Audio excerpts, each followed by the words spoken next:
those people that I never speak to and vote for me. And I spoke to Doug, but I didn't speak to him about, never had a problem. And I was really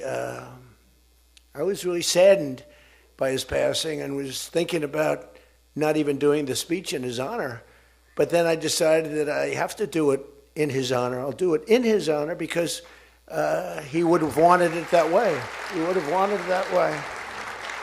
He would have said, do that speech. Are you kidding me? Do the speech, big guy. But he was a fantastic person. Man, that was a quick one. I don't know quite yet what happened, but boy, it's a tough one. He was just with us. He was our friend, all of us, every one of us. And I also want to send our best wishes to Congressman Jim Baird and his wife, who are recovering from a car accident. They're going to be okay, but they had a pretty bad accident. And we're praying that they get out of that hospital very quickly. He's going to be fine. She's going to be fine, but it was a bad accident. And I want to thank the man who has been central to so many of our triumphs. He really has been. He's the guy that would call me to make those calls all the time. He's always working. And he's a nice person. He's a high-quality person. But I want to tell you, he's a very tough cookie. I've seen both sides. Not often do I have to see the other side, because he's just, by nature, he's a very fine, religious. I like that. He's a religious person. I like that. I like religious people. It usually means they're more honest. Sometimes it doesn't happen that way. I've had some real religious ones that did numbers on me, and I said, I'm going to get them someday. They got me by surprise, but it's usually good, okay, right? And his name is Mike Johnson, Speaker Mike Johnson.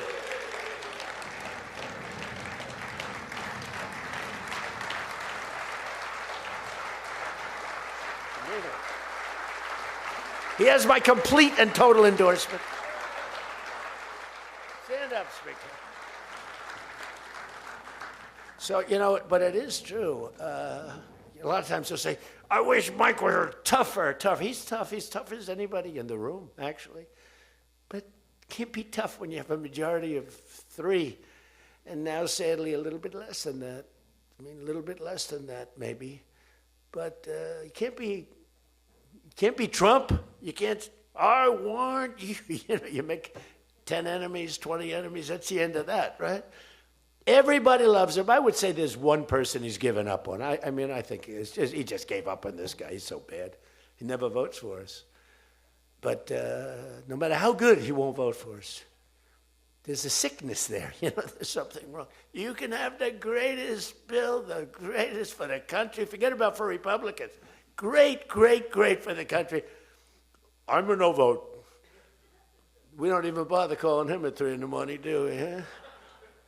But I want to thank another guy who's as tough as they come, because he went through something that none of us have gone through. I went through a little shot, but I get that throbbing feeling every once in a while. But what he went through was incredible. And that Steve Scalise, he got hit hard. Where's Steve? Steve.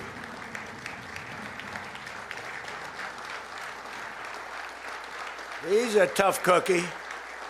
He was dead. I went to the hospital. His wife was crying so much. She was a mess. Oh, yeah, she loves you. That's the only thing I learned about Steve, that he has a wife who loves him. Because I've gone to hospitals where guys are in bad shape, and the wife couldn't care less. She's waiting. She's looking for the next guy. Who's the next guy down the pike? Who the hell is the next guy? He's died. I said, that's so bad. Oh, yeah. I had one where the dog died and the husband died at the same time. I said, it's so sad. Yes, I love this dog so much. She couldn't give it, and the guy left her a fortune. Can you imagine? I shouldn't have left her anything, but she was much more concerned. It's true. Oh, the dog was devastated. The husband, he was like an afterthought. Your wife loves you, Steve. She's a great wife. Another one who has a great wife, Jackie, is Tom Emmer, right? Look at you. You have a great wife, but you haven't been tested like these guys. You haven't. We don't want to test her, right? She's incredible. She's a strong, beautiful, great person. She's a great person. She actually liked me at the beginning when we were having little fights. We weren't even having fights. We just didn't know each other. We didn't know each other. And I heard he said something negative about me. He was sort of right about the subject, but you're not supposed to say ever, even though you're right. But Jackie was saying, I'm telling you, he's a great guy. He's good. He's going to be a great president, blah, blah, blah. She was fighting for me. And now I love this guy. He's great. Jackie's right about, she was right about both of us, I think, right? But Tom has been incredible. He's incredible at what he does. And he's a great team player. Your conference chair, Lisa McLean, is so strong and powerful and beautiful. Thank you, Lisa. Thank you. Thank you. And I think their broadcast, we said we don't care if the press comes or not. So when I say that, that means they're there.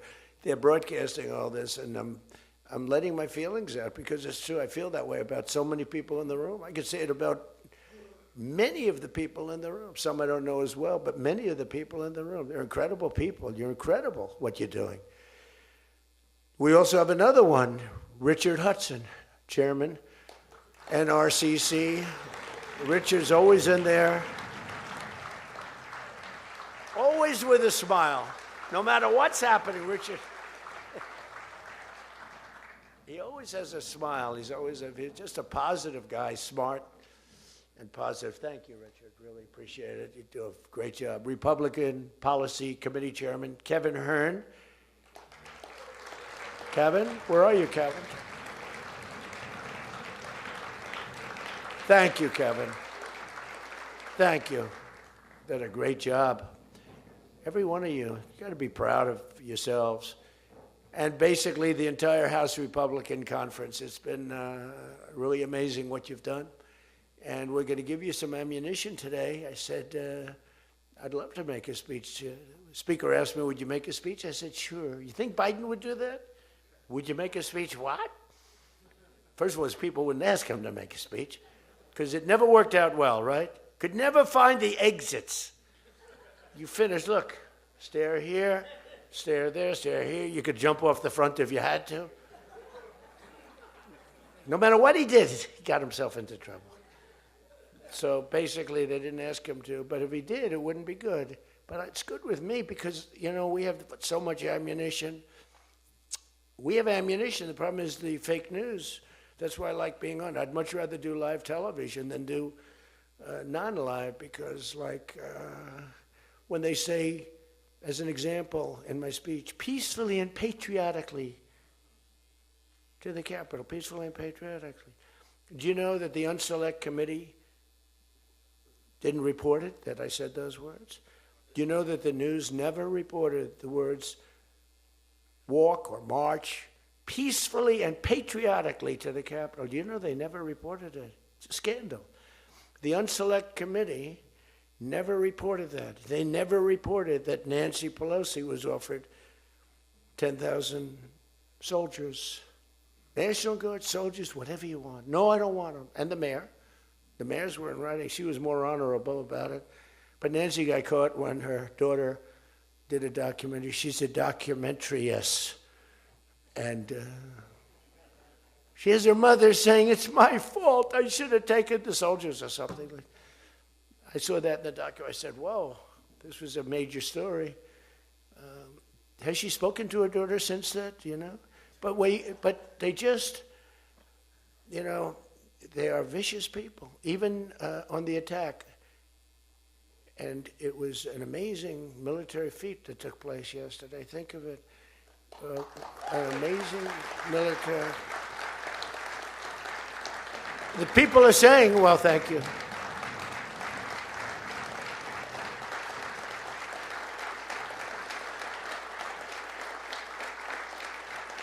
People are saying it goes down with one of the most incredible. It was so complex, 152 airplanes, many.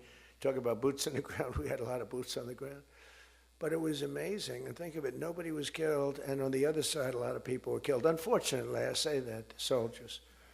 Cubans, mostly Cubans, but many killed. And they knew we were coming, and they were protected, and our guys weren't. Our guys are jumping out of helicopters, and you're not protected, and they were. But it was so brilliant.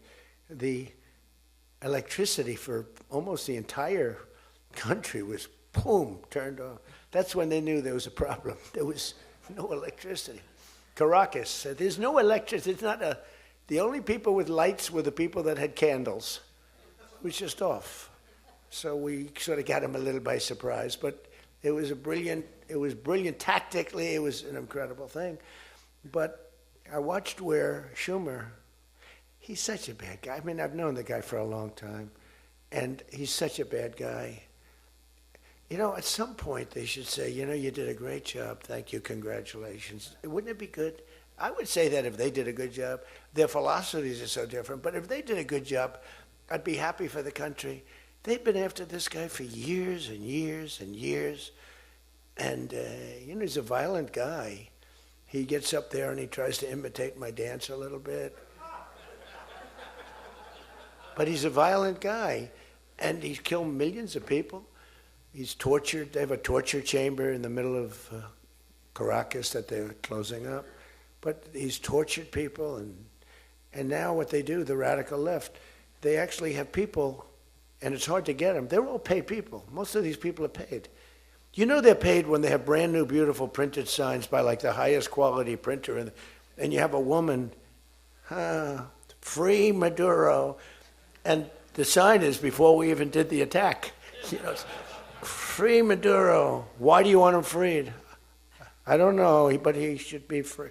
Oh, she reads the sign. What does that say? It says free. Well, that's what I believe. And you know, you see the sign. It's like, Lisa, we should all have quality signage like that. The one thing I want their sign maker. The guy is great. He does beautiful signage. You know, the old days was better when they used to write out their own sign, wasn't it? They'd make a sign in the basement. They'd have an old broken board holding up a sign, and it's made with a magic marker, sloppy as hell, and it meant something. But today, when you have that yellow and black, they should use different colors a little bit. But the yellow is a beautiful shade of yellow. No, I want to find out who that is. I want him to work for the Republican campaign. He's much better than our guy, whoever the guy is. But the United States proved once again that we have the most powerful, most lethal, most sophisticated, and most fearsome. It's a fearsome military on planet Earth, and it's not even close. You know, I've been saying it for a long time. Nobody can take us. Nobody. We don't want to have it. We don't have a discussion, but you read all and you see everything else. Nobody could have done that. Nobody has our weapons. Nobody has the quality of our weapons. The problem is we don't produce them fast enough. We're going to start producing them much faster. We're going to be very tough on the companies. We have the best weapons in the world, but it takes too long to get them, including allies. When allies want to buy them, they have to wait 4 years for a plane, 5 years for a helicopter. We're not letting that happen anymore. We're telling our defense contractors, you're going to start building faster. You know, guy makes... I have a big problem with it. I'm the king. I have sold more Boeings than any human being on earth. They gave me an award, Salesman of the Year. I said, what about Salesman of the in the history of Boeing? I've sold more Boeing planes than any man in history by far, probably over 1,000. Over 1,000 planes. I said, that's the good news. But why should they wait 3-4 years to get a plane? They should build them, get them immediately. The F-35s, it takes too long to get them. The Apache helicopter. I mean, I had India coming to me, sir, I've been waiting 5 years. We're changing it. We're changing it.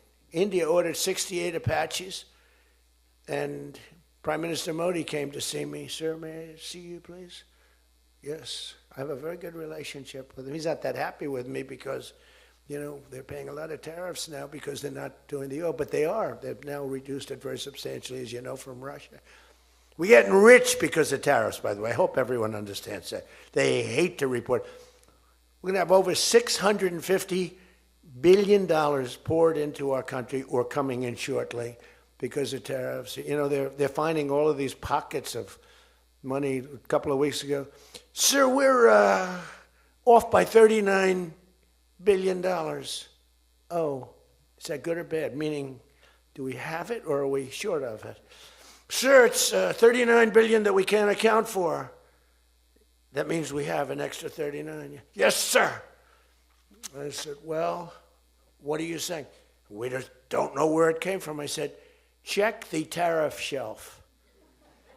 Sir, that tariff doesn't start until September. He said, no. It started about a month and a half ago. Check it. Comes back 25 minutes later. Sir, you were right. It came from tariffs. This never happened to us before, where we find plus 39 billion, not million, plus 39 billion. They were missing. We've taken in $650 billion or shortcoming, and that's because I'm being nice. If I want to be, and we have national security because of tariffs. And frankly, we have a big Supreme Court case. I hope they do what's good for our country. I hope they do the right thing. The president has to be able to wheel and deal with tariffs. Now, if you have the right president, it's good. You have the wrong president, if you have the wrong president, nothing's good. Tariffs are the least of your problems. We found that out for 4 years. We had the worst president, did the worst job. They had the worst policy. We have to even run against these people. Now, I won't say cancel the election. They should cancel the election because the fake news will say, he wants the elections canceled. He's a dictator. They always call me a dictator. Nobody's worse than Obama and the people that surrounded Biden. Not Biden. I don't think it was Biden. He didn't know what the hell was going on, okay? The election was rigged. He had no idea what happened. He still doesn't. The auto pen. And by the way, you ought to make a big deal out of the auto pen. The auto pen was your president because most of the things were signed by auto pen.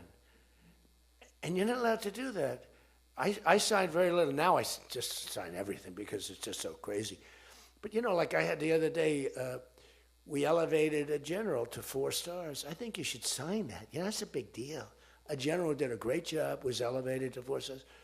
And I had the general in, and I signed it in front of him, held it up. You got to sign that. You can't give it to an auto pen. And you can always tell an auto pen. One thing, it has 2 little tiny dots. You know that? 2 little dots. You know what that's from? 2 pins. They go bing, bing. They're wonderful things. But you got to sign it. And the law is you have to sign it. If somebody's, telling the auto pen person, he has to be authorized by the President of the United States. Well, he wasn't. The guy barely knew the President. How many times did you speak to the President, right? He said 2. And they just spoke about the weather. It was like this. But he was never authorized to sign. And I think 95% of the things were signed by auto pen. You can tell because the auto pen is a nice plain signature and his signature's a mess. The only thing he signed was, which is nice, was Hunter's pardon. That's the only thing that we can find that he signed. Most of it he didn't sign. So somebody's sending papers to sign, and he wasn't the president. First of all, the election was rigged. You ought to have voter ID. You ought to insist on it. You ought to insist on it. Can you imagine? In California, they not only don't have voter ID, but if an official at the voting booths, which they don't have, by the way, because it's all mail, if an official, a voting official, even asks somebody for voter ID, sir, would like to see your identification. Do you come from our country? They put him in jail for tampering with the election. Okay? We got to straighten this out before it gets too crazy.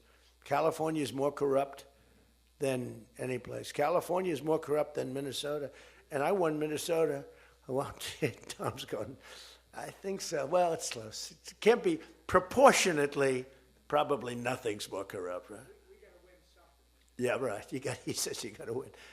I'll tell you what, I did great there 3 times. I was surprised 3 times. Those elections are corrupt. They got you 1 time, too. But I heard a long time ago, but they got you. But they got to straighten those out. But we have to have voter ID. And when you confront a Democrat about voter ID, like in a debate or something, I said it a couple of times with Biden, and they're very embarrassed when they say, we want voter ID, voter identification.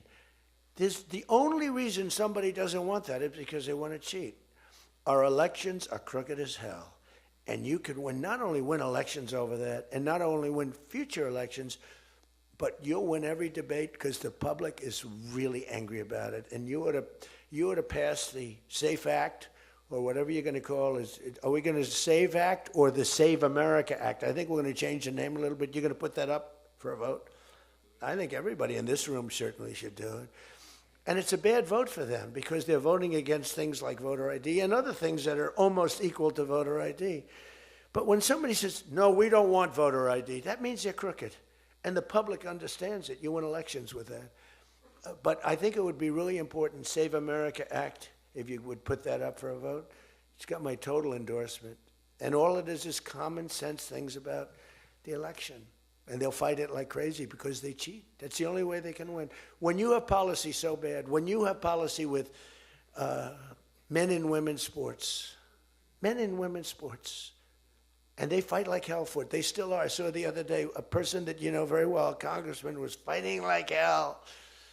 And, I was out the other day with somebody, and I was with an ex-football player. The guy was massive. His leg was like this. And a young woman who plays flag football, and she's very good supposedly as an athlete. She's smaller than this guy's leg, okay? And if they were playing football together, he wouldn't even have to run. He could just keep walking. They couldn't take him down. The guy, he can't even believe it. But there are so many. They had a race, a long-distance race. They had champion men, women, one of those marathon deals. The man finished 5 hours and 14 minutes and 36 seconds sooner.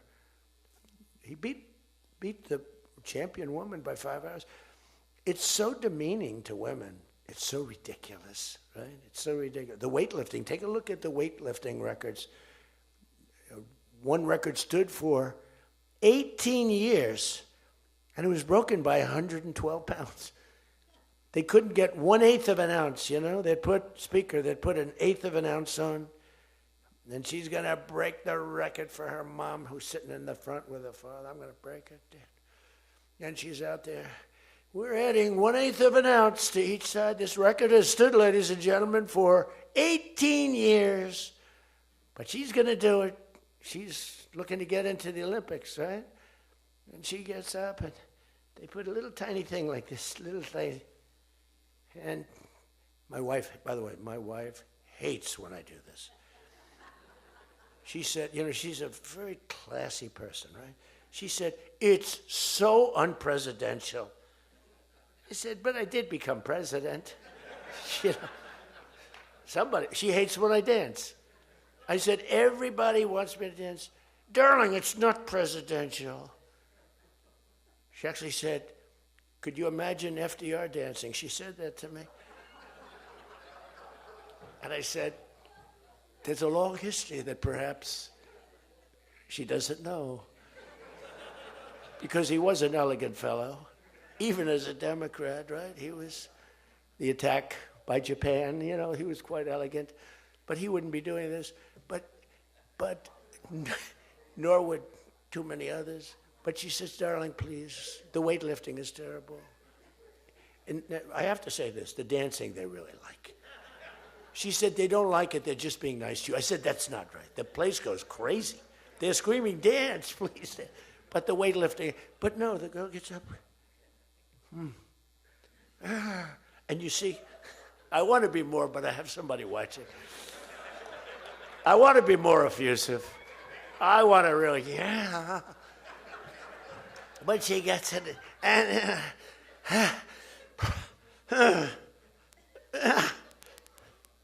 drops the thing, walks off the stage crying. Her mother's crying, her father's crying. Guy gets up. They said, have you lifted before? A little bit. And he walks up, bing. He could have gone ding, ding, ding, ding. I think it was 112 pounds, right? It's crazy. Or the beautiful boxer. They have boxing now. And that they have a young gentleman who transitioned. He was a very good boxer, but he wanted to be a woman, which is, to each his own. Because I want to be very liberal when it comes to these subjects. I'm trying to get that vote. It's not an easy vote to get. It's very tough for me to get it. But he transitioned, and he transitioned, and the girl was a champion boxer from Italy, remember? She got up, first round. He hit her, boom, with a left. A left, for those, everybody here knows about, but a left, Lisa knows better than anybody, but a left is defense. He goes, boom. She's like, oh my. She walked to the corner, remember? She didn't go down, but she did everything else. But she said, I've never been hit like that before. I don't want to go out again. You can do it. You can do it. Bang. She walked off. She said, he happened to win the gold medal, that young woman. He won the gold medal. There were two transition people. They both won gold medals. The whole thing is ridiculous. You have policy on your side. They don't have policy on your side. Right? You have policy. And I saw this guy fighting like hell. The swimming records, it's ridiculous when you look at the swimming, any records. It's crazy. And it's so demeaning to women. Women are the, and for a long time, they refused to talk about it. They were embarrassed to talk about it. Now they do talk about it. They talk about it openly. But they have the worst policy on everything, open borders. We want open borders. They still want an open border. We did the greatest job ever on borders. And I think they forgot it. My guy said to me today, I have a great guy, Ross. He's the greatest speechwriter. He said, sir, let's not mention the border. Nobody cares about the border anymore. Can you believe it? This was the biggest, this was the biggest thing there was. It says to me, nobody cares about the border because it has a shelf life. I fixed the border. I fixed it in my first term, but now I really had to fix it. It was much worse, when I came into office. Millions and millions of people were pouring into our country. And I fixed it, and my guy, who's incredible, says, people don't want to hear it, sir. You've done that. The problem is people forget that I did it. They totally forget. They were talking about the other day, we don't like Donald Trump on this, we don't like Donald Trump on that. And somebody just out of the blue said, well, he did an unbelievable job. Who cares about that? They're saying, that's been done. What do we do about that, Mike? Everything you do. It's almost like, what have you done lately is the way you have to run your life. In other words, I could have the most unbelievable 4 years, and I guess I'm not allowed to run. I'm not sure. Is there a little something out there that I'm not allowed to run? But let's assume I was allowed to run. I could have, there's going to be a constitutional movement. No, I could have the most unbelievable 4 years. Everything was great, but in the last week, I made a little slip up in something, and you lose the election. It's like, so we can't let them forget that we did such a great job on the border. By the way, Venezuela, everyone, they're marching in the streets. They love it, except in New York. I mean, where they find these people? These people, they're not these people are a mess. I know it's not nice to say that. These people are a mess. Where do they find these people? They're the worst looking people I've ever seen. They got hats that are all frayed and they look like, they're all paid. They don't even know what they're talking. When the reporters don't interview them because they know that it's, the press is so anti. It's hard to believe the press could be so anti because it's all common sense. It's not, we're conservative, whatever. Doesn't matter. We're all common sense people. It's not even conservative, it's common sense. But the press has no credibility whatsoever. Think of it. I got 97% bad stories on one network, 93% on the other, and I won in a landslide. You know what that means? The press has no credibility. That's all it means. And we got to keep it that way. So I don't talk too much about the swimming, the weightlifting, the boxing. I don't talk about it. You know why? I want to start bringing it up about a week before the election because I don't want them to correct themselves. I don't want them to say, we've decided that we don't want to have men playing in women's sports. That would be a devastating blow for us. Because that's, they say it's an 80-20. No. It's about a 98-2 issue. We've decided that we will not have open borders where the entire world, from the Congo, prisons from the Congo, these are extraordinarily tough people. These are people that make our motorcycle gangs look like fine young men. Okay? Our motorcycle gangs are wonderful people by comparison. No, they come in from prisons in the Congo. They come in from prisons from all over the world, but in particular Venezuela, Tren de Aragua. Tren de Aragua comes in, and Tren de Aragua, they say it's the worst gang in the world. It makes our gangs look like little sweethearts. It makes our gangs, you want to take them out to dinner, they're so nice. They cut off the fingers of people. One guy makes a phone call in Colorado. The governor stinks in Colorado. He has no control. So Tren de Aragua, they don't want to do anything about it. So ICE has to go in and take them out because the governor doesn't want to do anything. But they make a phone call. They've taken over my building. The landlord's calling. They took over his building. So the governor doesn't want to do anything. But he calls the police, the guy. They come in. Did you call the police? This is Tren de Aragua. We're talking to the man that owns the building. Did you call the police? Yeah. Boom, they cut off his fingers. If you call him again, the next time your hand comes off. Can you believe it? The guy's walking around, his fingers were cut off. And these are the animals that we're throwing the hell out of here. Washington, D.C. is now the safest city in the country. And you people know that better than anybody because you were, I mean, think of it. You're in Congress, you're respected people, you're afraid to walk outside.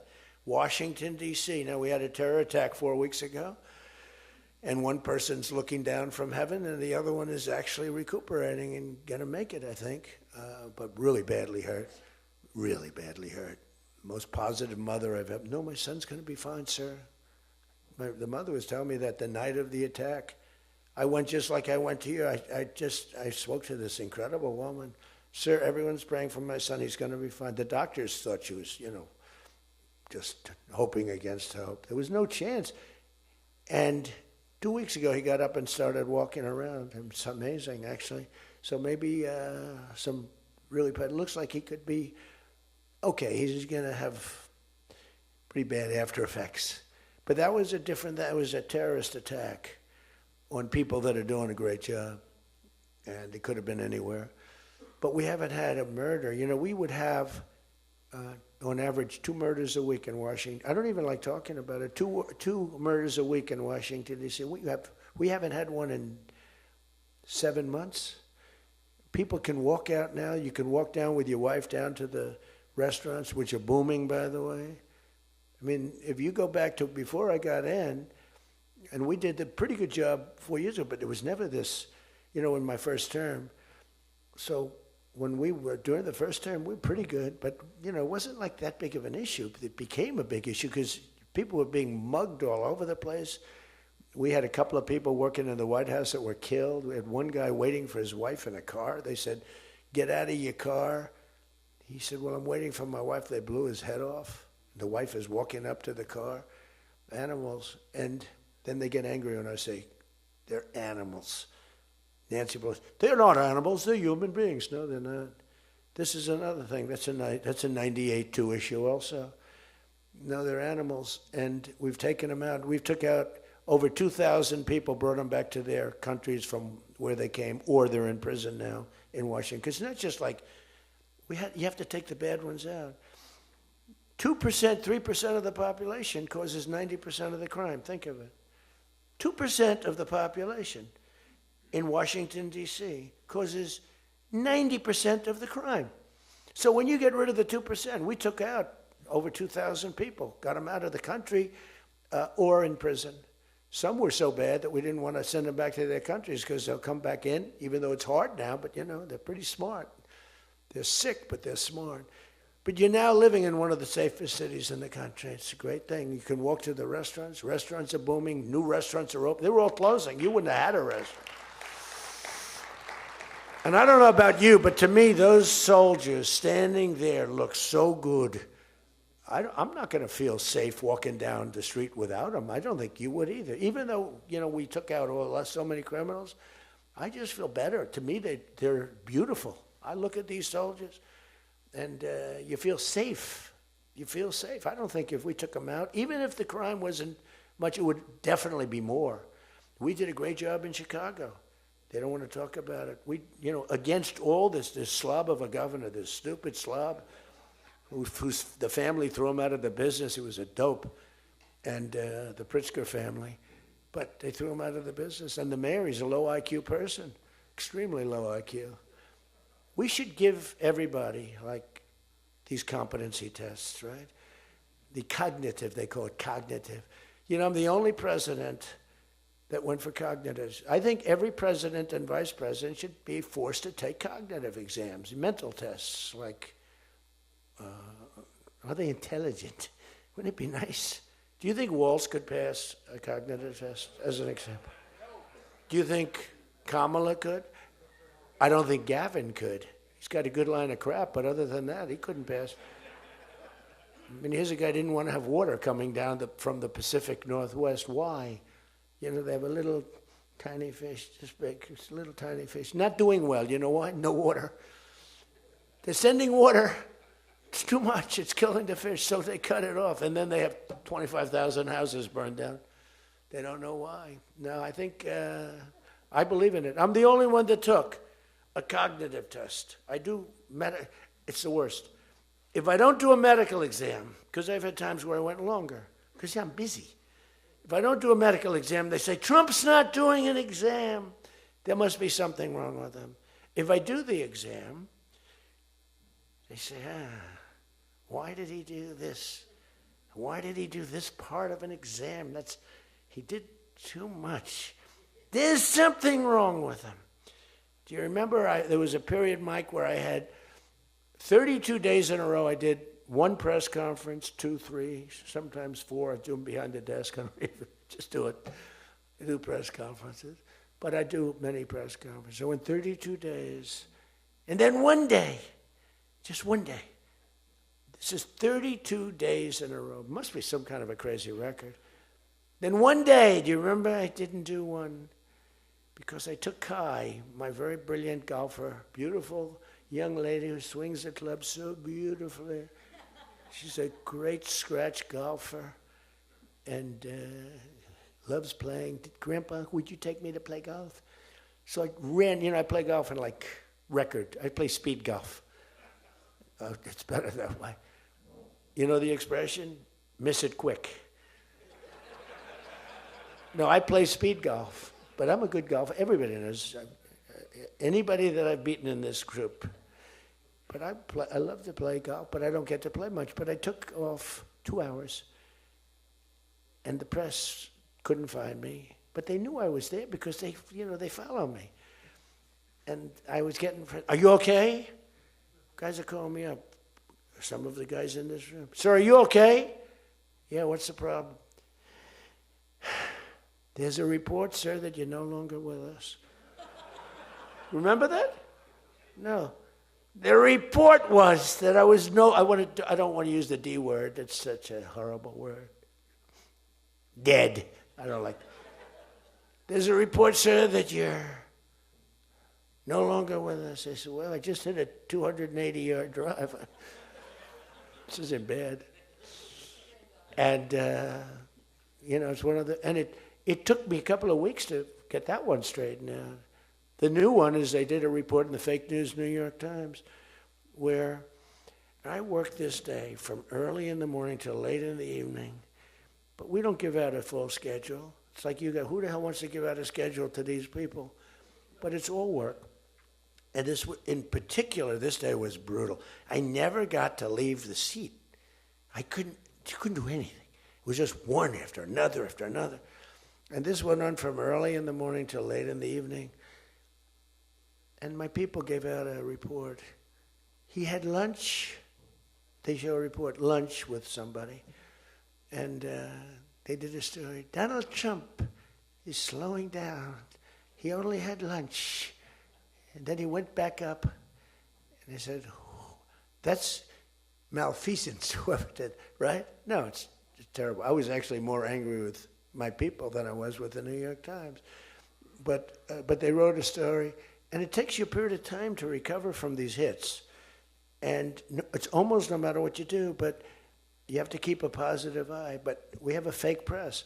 We did a thing that's so incredible on medicine that nobody has ever done it. Reducing favored nations, most favored nations, we reduced the cost of medicine at levels that have never even been dreamt of before. We should win the elections on just that thing if we did nothing else and went home. Go home We did favored nations where we're bringing down the price of a pill. As an example, in London, the pill sells for $10. In New York, it sells for $130. That's 13 times as much. Most favored is, I want to pay what the lowest nation in the world is paying. Everybody knew about it, but nobody had the guts or the stamina to do it, or the respect from other nations, but I do. And then you also had to get the drug companies. The drug companies were not easy, but they were much easier compared to the other nations. So the other nations used to tell the drug companies, we're not going to pay more. You kept it for years the same price. Everything, we just kept going up, up, up. And finally I had the drug companies, and I said, listen, fellas, you can't do this. Can't do it anymore. I'm not going to let it. We're going to do it, and you're not going to do it. And I did things to them that were brutal, but I really found out it was the nations that were so tough. So when France was told that the pill will go from $10 to $30, it's a big increase, right? But it's not really. And that ours would come down from $12 or $13 down to $30. So theirs would go from 10 to 20 or 30, and ours would go from $13 down to, meaning $130 down to 20 or 30. It's a huge drop for us. Now, depending on the way you calculate it, it could be thousands of percent down. It could also be 90% and 80%. You know, there's two ways of calculating. I don't know if you know. They said Donald Trump exaggerated. Now, there are two ways of calculating it. But calculate it at 80, 90%. But the other way is more accurate, like 900%, because that's what it really is. But there are two ways, but use to be generous, 90%. There hasn't been a reduction in 28 years, except for the 1 year where I got it down 1/4%, and I had a news conference. I was so proud of myself. The drug prices, prescription drugs, are going to be down by thousands of points, thousands. On that one item, you should win this election. The New York Times barely wrote about it. The other papers barely wrote about it. Nobody even knows that the drug prices. Now, people will say, you don't mind if I don't read this crazy teleprompter, do you? Because, do you mind? Because I have, it's called standard. But these things are so important because you guys got to get elected. Because if you don't get elected, we have a country that's going to go to hell. So we can't play games. Ladies and gentlemen, the sun will rise tomorrow, and when it rises, we don't need this bullshit. We need to talk about favored nations. And your numbers are coming down at levels that nobody's ever seen. We inherited high prices. We inherited a mess. We inherited the greatest inflation in history. And you know what was knocking it down? The bad economy that we inherited. We inherited bad. We now have the hottest economy in the history of our country. We have $18 trillion being invested in the United States. You have, every one of you have car plants, AI plants, plants of all different types. Because of tariffs. I hope we get the good ruling from the Supreme Court. I only hope we do, because it's given us tremendous national security. So let me just finish up, because I weave. I love to weave. If you ever weave and don't come back to the point, then that's a problem. Then you say, but when you weave and you go here and boom, boom, boom, always coming back, then you're in good shape. But what's happening is, by doing what I did, we're getting numbers that are so low. But what did I do to the countries? I said, France, your health care for prescription drugs is going to go up triple. It's going from $10 a pill, just as an example. I called it the fat drug. You could say the fat drug, Ozempic. Ozempic is $80 in London, and it's $1,300 in New York. The fat drug. A friend of mine called me up. He said, what the hell is going on? A very rich guy, but I said, the fat drug doesn't work on you. Why are you even taking it? The drug has failed miserably, but he's a very loud, boisterous. He's not a bad guy, not a great guy. Smart as hell. But he's a very rich guy. This drug, he could have paid millions for it. It wouldn't have mattered. But he said, in London, I'm paying $80. In New York, I'm paying like many times more than that. What the hell is that? That's because of what's happened. Because the nations held us back. So the drug companies, I had made a deal with them. You're going to do it? They said, whatever the nations agreed to. The nations were a bigger problem than the drug companies. So I said, you tell me they'll never agree, sir. I said, 100% they will. 100%. They said, sir, the smartest guys, Eli Lilly, Merck, Pfizer, all genius. They're all making numbers you wouldn't believe. The defense contractors are making more. That's why I'm going to say, you're making $45 million a year and you can't produce a frickin' helicopter for 7 years? We're going to talk to them about that. But I said to the France, I called up, as an example, France, just as an example, I like him, he's a nice guy. Emmanuel, you know Emmanuel Macron. I love the French accent. Emmanuel. They said, listen, you're going to have to raise your prices a little bit because we're paying 14 times more than you. That's a lot, right? We're paying numbers. In other words, we're making up for all of this deficit. No, Donald, I will not be able to. Mr. President, please excuse me. Most of the people call me Mr. President, except for people that don't respect me, they call me Donald, which are probably a lot of them too. But they said, no. Putin calls me Mr. President. She calls me Mr. President. Emmanuel goes, no. We will not do that. Yes, you will, Emmanuel, 100%, because I was told they wouldn't do it. And this is, you can take Emmanuel and add up Hans, you can add up Ludwig, you can add every name in the book. It's all the same. The answer is no. We're not going to double our drug prices. Not for you or anybody else. I said, yes, you are, 100%. We are not going to do it. No, you don't understand. 100%. You're going to do it and you're going to like it. They go, I don't understand. I've told you 5 times, why do you keep saying you're going to do it? Because I'm always right about, Trump is right about everything, right? I said, the hat. Trump is right about it. I have been right about everything. Got to keep it going. Is there wood up here? Hold it. I always like to, just in case. Trump was right about everything. And I said, so you're going to do it, Emmanuel? No, I'm not. I said, okay, here's the story, Emmanuel. If on Monday you haven't agreed to every single thing that we want, I'm putting a 25% tariff on everything coming out of France, including your wines, your champagnes, and everything else. No, you cannot do that. I said, I can do that, and I will do that. Even for national security, I'll do that, but this is for medical security, and 100%. Now, let me explain. The tariff I'm imposing on you is 42 times more expensive than what I'm asking for you in return. So you can either have a 25% tariff added on to you, like I did with China on fentanyl. I put a 20% penalty tax on China, and it's drying up because the tax is far more than they make with fentanyl. But with the other nations, I said, you're going to do it. And you know what he said? You can't do that to me. I said, yes, I can. Don't worry about it. It's not going to be that bad. You just have to explain it to your people, your 39 million people, that, by the way, don't vote by mail. They vote on paper ballots. They tried voting by mail, and there was fraud all over the country. We're the only country that votes by mail, essentially. You know that, right? You know, Speaker, that's another thing. We're the only country that's stupid enough to vote by mail. Even Jimmy Carter's commission said, don't do it. But just to finish so that you won't say he wanders.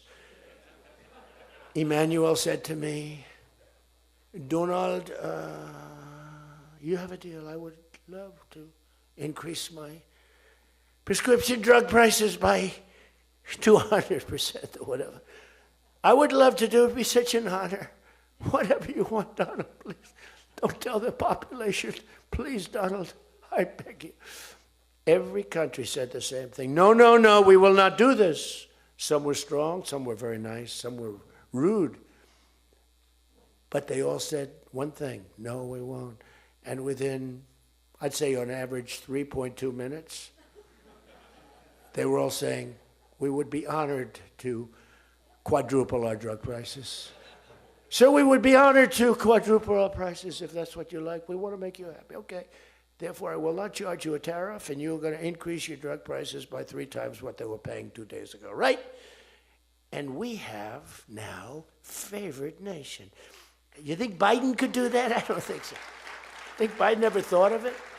Now, everybody's wanted favored nations, but everybody knew it was impossible to get the countries to agree to it because they wouldn't have done. And they've been doing this for 40 years or whatever it is. We were subsidizing the entire world. That's just one of the many things we're giving. But you should take that thing. That's going to save. Now, that also, when you add that to health care, your drug prices are much lower than what you projected. So we're going to reduce health care by a lot. One other thing. On health care, it's never been our issue. It should be our issue. We had a very nasty vote from a couple of people. I guess Collins, I guess Lisa Murkowski, and I guess a man named John McCain. Remember? Thumbs down. You remember.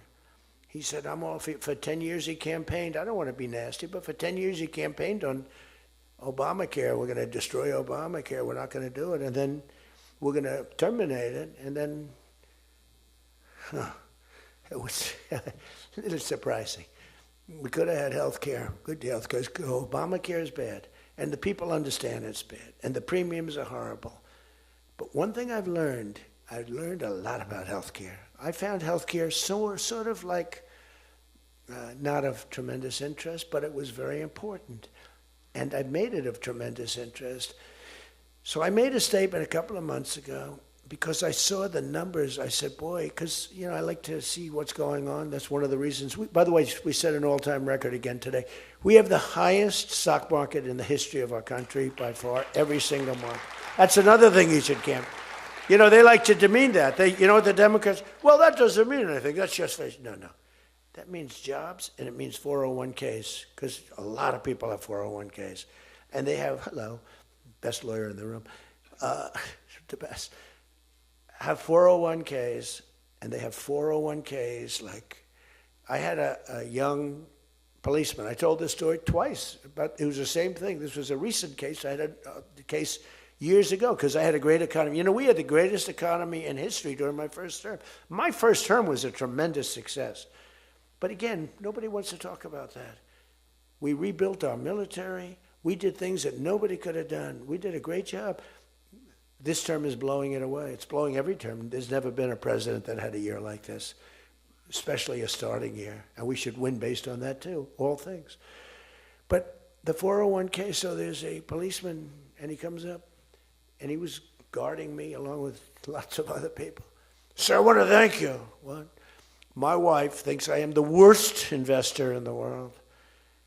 And for the last year, she thinks now I'm Warren Buffett. She said, you're smarter than Warren Buffett. You're better investor than Mr. Warren Buffett, sir. I said, how's your 401k? Doubled. It's going up. It's going up, boys. So just relax.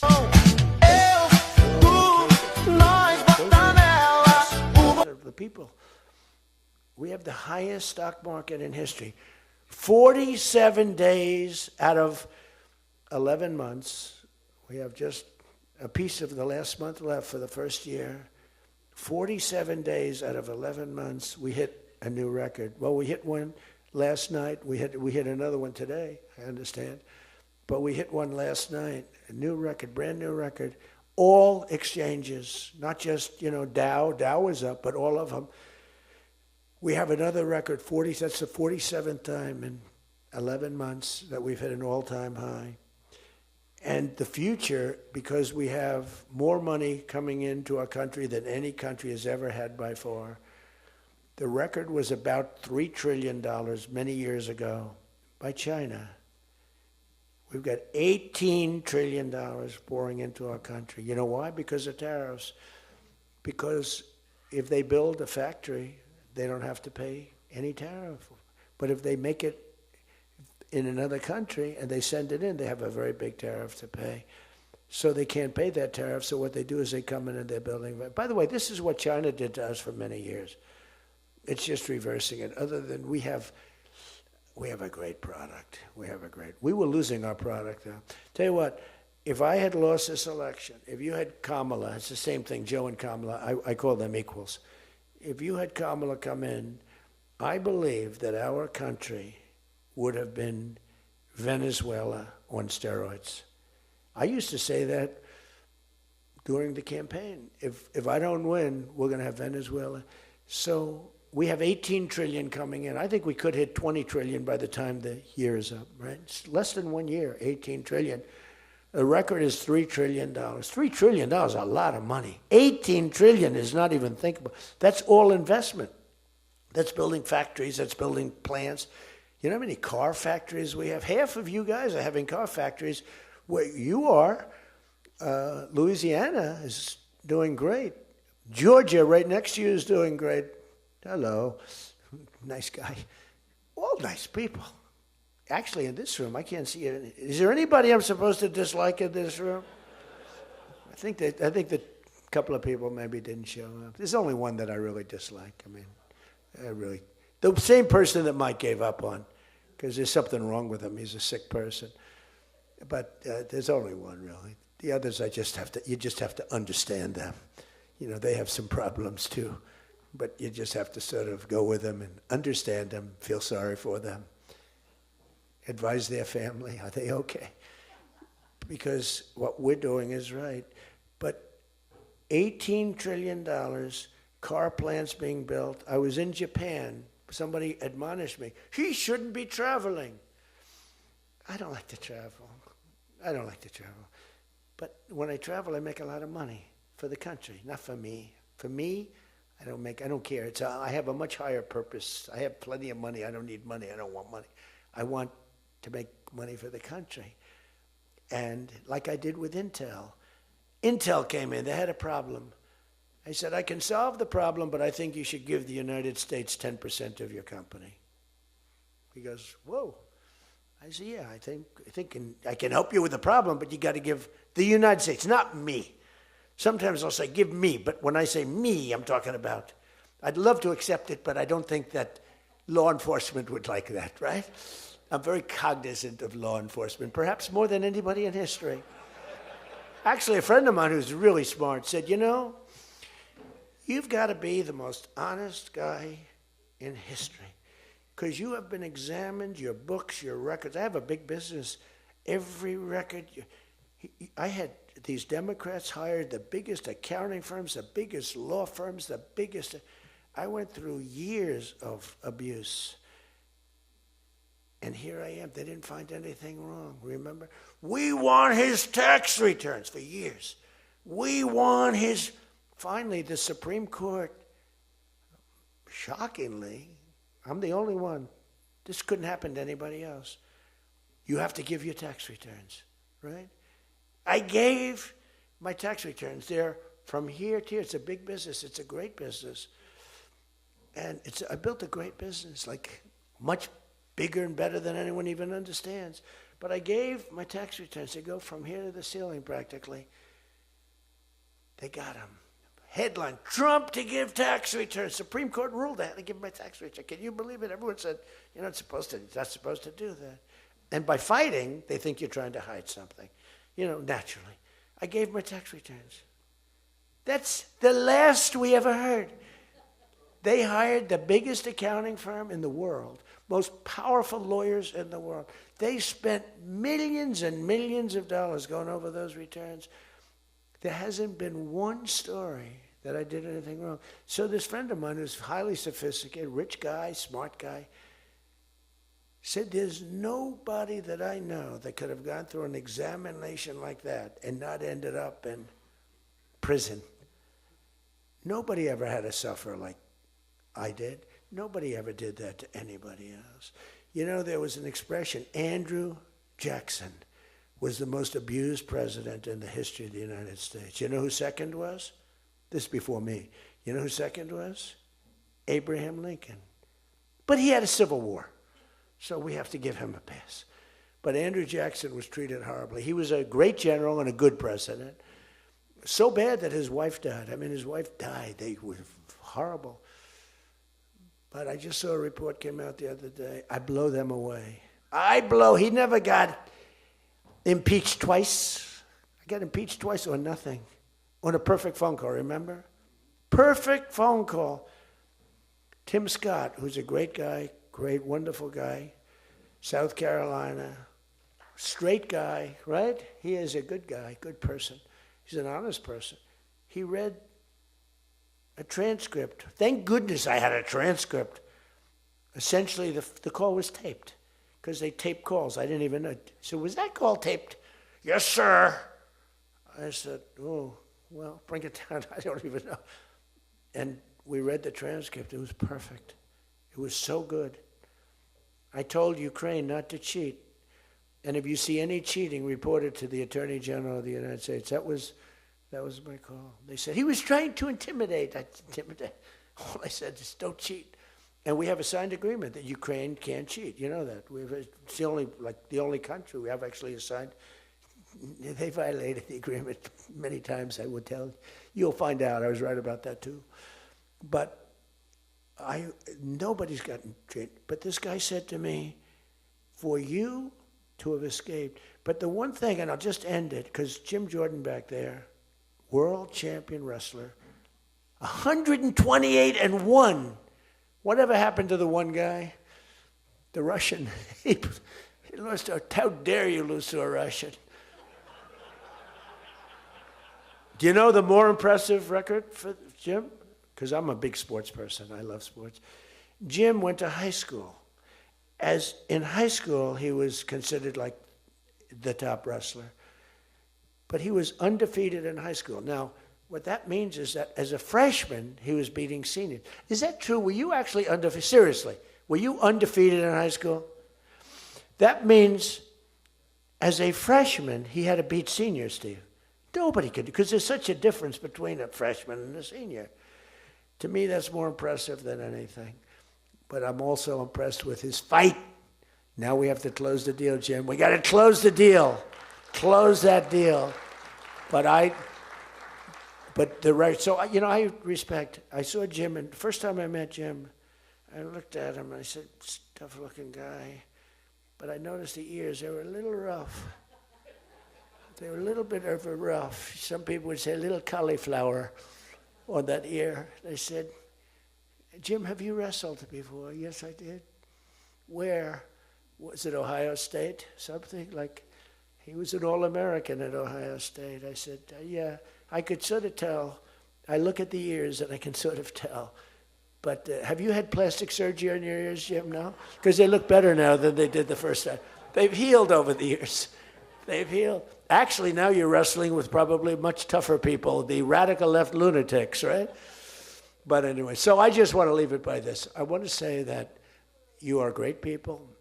We have all of the policy. We have wonderful, just stay together. We got a few people that make life very difficult. They don't have that. I used to say they don't have a Mitt Romney in their midst. I mean, Mitt Romney was very difficult. You know, he was almost like, for them, he was on the Senate side. But we have a couple of people that are really bad. I mean, they're bad, but maybe they'll straighten out. Maybe somebody in the room can sit them down and straighten them out, because what we're doing is the right thing for the country. We're not Republican or Democrat. We're doing the right thing for the country. If you look at what we're trying to solve the health care problem. We're trying to get better health care at a lower price. I mean, that's a good thing, right? And the one thing I learned, and just in concluding, and I said it like a month and a half ago, and it was the number one thing in the country. Even the fake news covered it. They tried to put a negative spin on it, of course. I said, I read a story about insurance companies making a fortune. A fortune. Their stocks were up 1,700%. Who invested recently in a stock that's up 17? And that's because the money that they're getting from Obamacare is massive. And the government generally.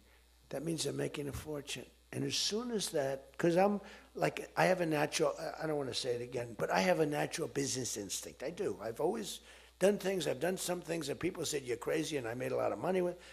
I've done a lot of things that were good. I have an instinct, right? Somebody said, he's got the best political instincts of any politician in 150 years. I said, no, I don't. I really don't believe I do. I think I have good instincts. I have common sense. But they said that it was a very complimentary statement, but I don't believe that's necessarily right. But I do have good policy. I have good common sense. And maybe they wheeled that into instincts. And I did become president, so can't be that bad. And I never did it before. Don't forget, I ran for president. I had a politician telling me very strongly, they said, sir, I've run for office 20 times and I've won 17. And I know what I'm talking about. This was at the very beginning of my first time. I said, well, I've only run once, and I won, but I won for president. He said, you got me on that one. He's actually sitting in this room right now, that son of a gun. He knows who I'm talking about. He was giving me a hard time, but he's turned out to be a decent person. Not the best in the room, but a decent person. He's not my favorite in the room, but he's decent. But we have one thing that's really strong. Uh-oh, it's a fake news. Pulitzer Prize, right, Doug? Pulitzer Prize. He got one for the bullet. He had the bullet, but he got how many Pulitzer Prizes? 3 Pulitzer Prizes, and all talented guys. These are great guys. I don't like the people back there as well. These are the ones that take the pictures. Make me look thin for a change, Doug. You're making me look a little bit heavy. I'm not happy about it. But one thing I did see and find out in the last 2 months, when you tell the people that we want the money to be paid to the people so the people can buy their own health insurance and health care, it's like, and I just said it, and I said it because I read a story on the front page of a certain paper that I don't even mention because it's so stupid, paper is so bad, it's gone so far off the Wall Street Journal, I don't mention it. I refuse to tell you that it's the Wall Street Journal. They've lost their way. This is not the Wall Street Journal of old. But I read a story on the Wall Street Journal, and it said that the insurance companies are making so much money. They weren't demeaning them or anything, and I guess as an investor, you're happy. When I read that, I said, wait a minute, they're making that kind of money, and they're making it because of stupid politicians, I hate to say, that we allow them to make it. If you guys can get in a room, because, we don't have that as one of our issues. It's the only thing they have. They're lousy at it. They came up with Obamacare. We tried to fight it. We almost had it won, but we didn't get 3 votes. We should have gotten them. But here's, you want to turn this thing, you work on favored nations, you work on borders, you work on all of the things that we talked about, but now you take the healthcare issue away from them, and they want to fight it. You know why? They're all owned by the insurance companies, and they cannot fight it successfully. There's nothing they can do. That's like almost the voter ID thing. When they try and fight, I watched a guy trying to explain why we shouldn't have voter ID the other day, and the guy was a fool. He looked like an idiot. This is the same kind of an issue. Let the money go in the healthcare account or however you do it. Let the money go directly to the people. Now, you have to be a little flexible on Hyde. You know that. You got to be a little flexible. You got to work something.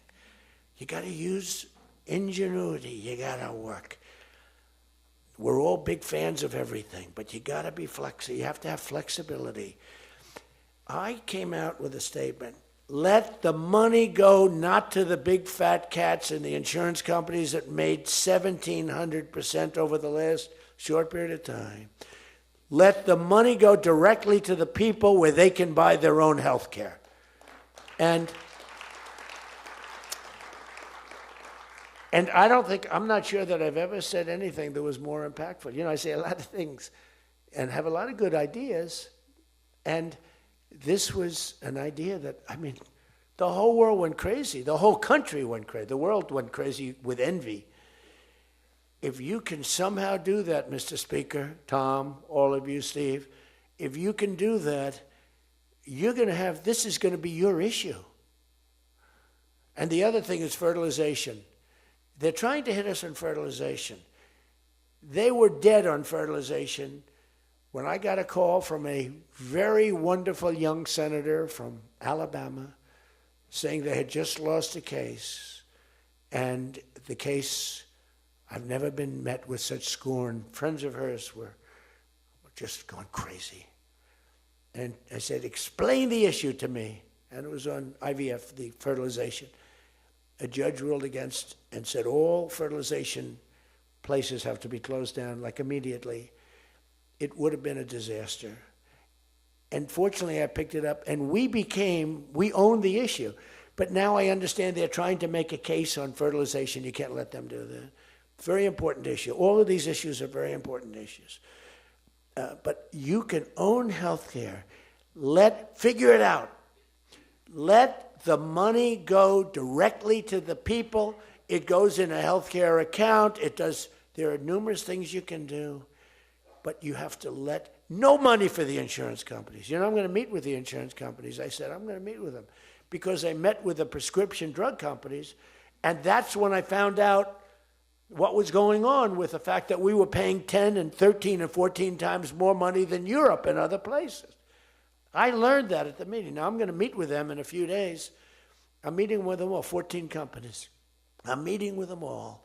I'm also meeting with oil companies. Let's go. You know what that's about. We've got a lot of oil to drill, which is going to bring down oil prices even further. But if you can come up with health care, remember this, where the money goes to the people, you have just owned, they can't fight it. They're owned by the insurance companies. You guys don't get money from the insurance companies, they do. They get a massive amount of money. It's their biggest donor. They're going to try and fight you, but they can't win the fight. If you explain it, the money goes directly to the people. That's going to be your issue. The other thing is energy. Your energy prices have come so far down since I'm president, and nobody wants to. I saw on television, energy prices are down 3%. No, they're not down 3%. They were $3.50 and $4. It's now $1.99 a gallon in many stations, and it's going down further. And that's like a massive tax cut. And that's the other thing, tax cuts. No tax on tips, no tax on Social Security, no tax on overtime. Now think of this, no tax on tips, no tax for seniors on Social Security, no tax on overtime. You're allowed to deduct if you buy a car and you take out a loan on the car. For the first time ever, middle-income people, all people can deduct, but they never got a deduction before like this. It's only for rich people, they got them. They have so many deductions. You're allowed to deduct the interest against your taxes. Nobody thought it was possible. It's going to be phenomenal for the car companies, but it's even more phenomenal for the people. It's like getting it's like paying half for the car. All of these things, you have so much ammunition. All you have to do is sell it. Taxes. But the one thing they know about the taxes, I call it the great big beautiful bill. I think it's even better. But the great big beautiful bill is just that. There are so many goodies in the bill, you have to get the word out. Because the people in the back of the room won't do it. That's why I love live television. Because sometimes they'll turn the camera off. But they're embarrassed when they do that. If we're going too strong and doing too well, if the lights go off, you're doing well. If the lights are on, you got yourself a problem, okay? I see that little red light. That light goes on. That's bad, isn't it? If that light goes off, you know that you're doing a good job because you're fighting the Democrats and you're fighting the fake news. And it's amazing that they can be so stupid. And they don't have credibility anymore, and you can beat them. I mean, it's the old thing that, never fight the news, but you have no choice because it's almost like they become radicalized. But you are fighting the news, but you can beat them. That's why I'm standing here. I mean, I had Kamala.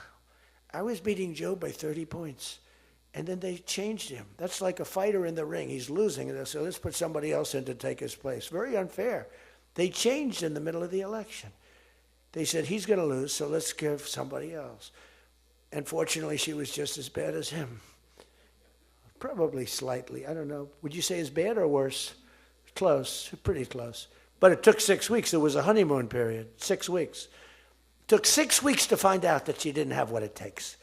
But you got to win the midterms, because if we don't win the midterms, it's just going to be, I mean, they'll find a reason to impeach me. I'll get impeached. We don't impeach them. You know why? Because they're meaner than we are. We should have impeached Joe Biden for 100 different things. They are mean and smart.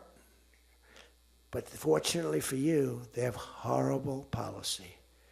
They can be smart as can be, but when they want open borders, when they want, as I said, men and women sports, when they want transgender for everyone, bring your kids in, we're going to change the sex of your child. Just send them our way. In some cases, like in Minnesota, they don't even tell the parents. Is that right? And nobody believes it when I say it. I think we have 6 states. Nobody, am I correct? Okay, Tom Emmer said yes, so. But it's true. Where the kid comes back, they keep the kid. They operate on the kid. They don't tell the parents. It's not believable. We have great, solid common sense policy. They have horrendous policy. What they do is they stick together. They never have a no vote. They impeached me. I never knew I was going to be impeached. I get a phone call, you just got impeached. I said, what does that mean? It took them 10 minutes. They impeached the president of the, who did a damn good job. I rebuilt our military, Space Force, I got everything. I did a lot.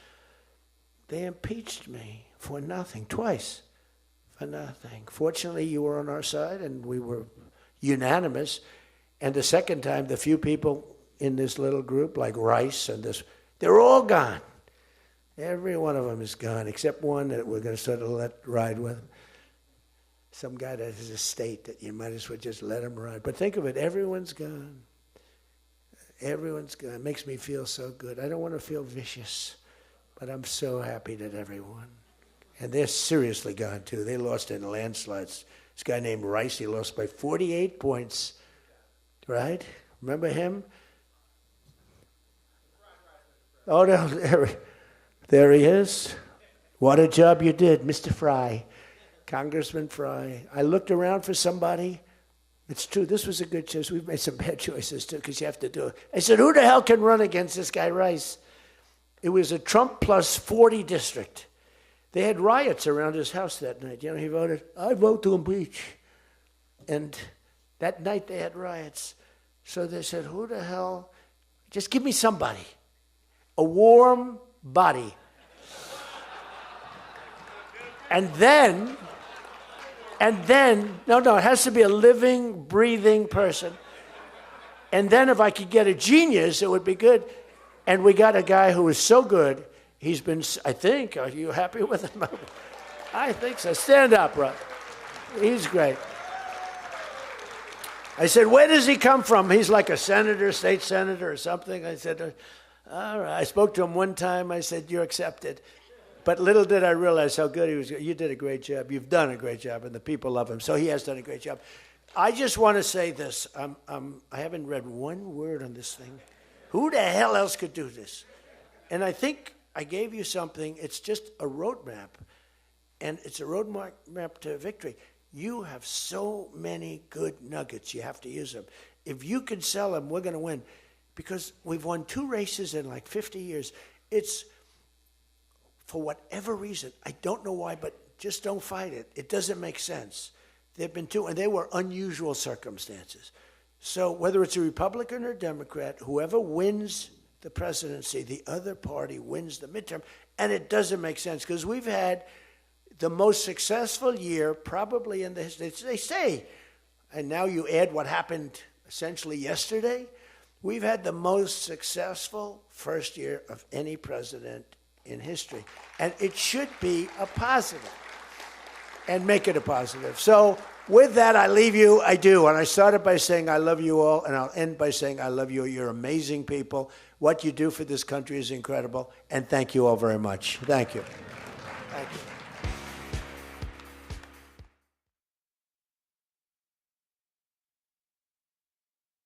The U.S. is doing far better than any other country when it comes to testing. Yes. Why does that matter? Why is this a global competition to you if every day Americans are still losing their lives and we're still seeing more cases every day? Well, they're losing their lives everywhere in the world. And maybe that's a question you should ask China. Don't ask me, ask China that question, okay? When you ask them that question, you may get a very unusual answer. Yes, behind you, please. What, sir, why are you saying that to me specifically? I'm telling you. I'm not saying it specifically to anybody. I'm saying it to anybody that would ask a nasty question like that. That's not a nasty question. Please go ahead. Why does it matter? Okay, anybody else? Please, go ahead in the back, please. I have two questions. No, it's okay. But We'll you go over pointed here. to me.